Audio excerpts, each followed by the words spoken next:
Florida citrus growers are seeing more green these days. Unfortunately, it's not the bankable kind.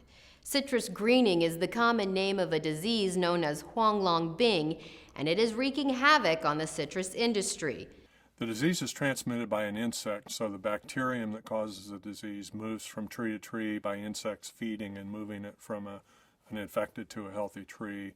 That starts a process of decline of the tree. It plugs the system that moves nutrients through the tree, affects the roots, and ultimately the tree goes into a decline, root loss, and loss of production.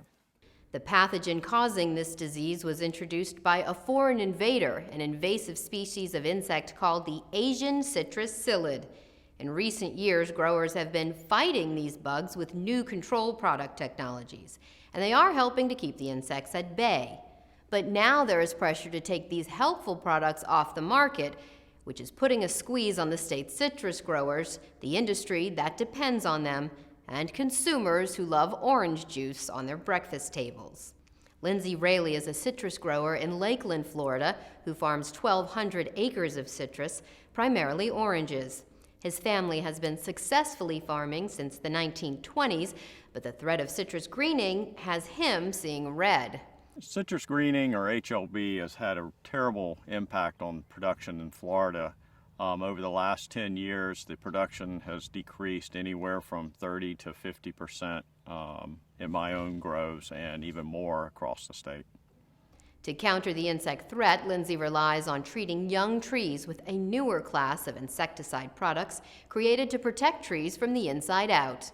Known as neonicotinoids, these products are absorbed through the root system and travel throughout the plant to keep sucking insects, like the citrus psyllid, from spreading citrus greening across his groves.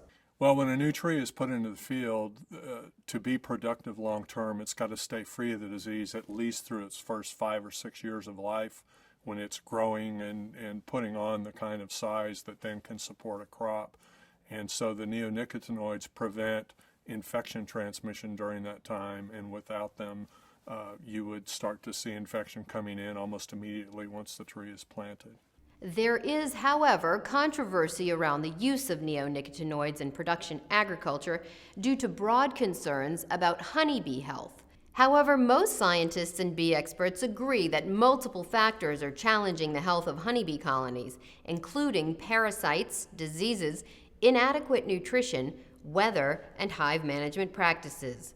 Scientific studies have concluded that poor bee health correlates well with the presence of the varroa mite and other bee diseases, but not with exposure to agrochemicals. Lindsay Raley, like most citrus growers in Florida, has a long history of coordination with beekeepers in his area. I have a very good relationship with 2 beekeepers. I keep them updated on spray programs we're doing.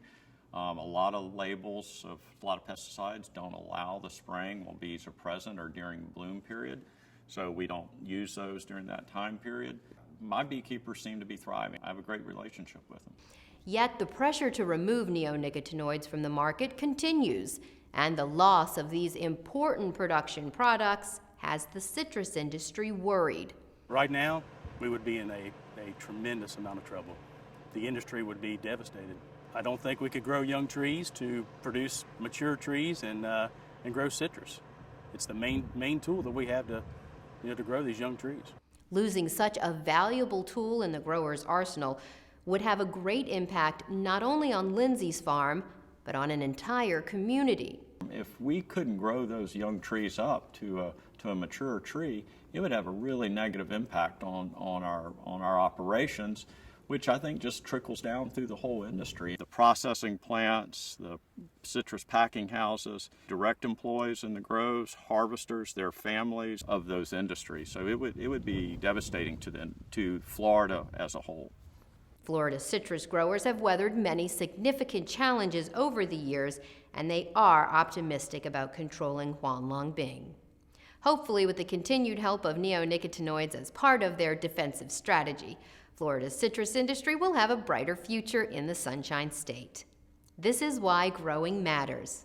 Find out more at growingmatters.org.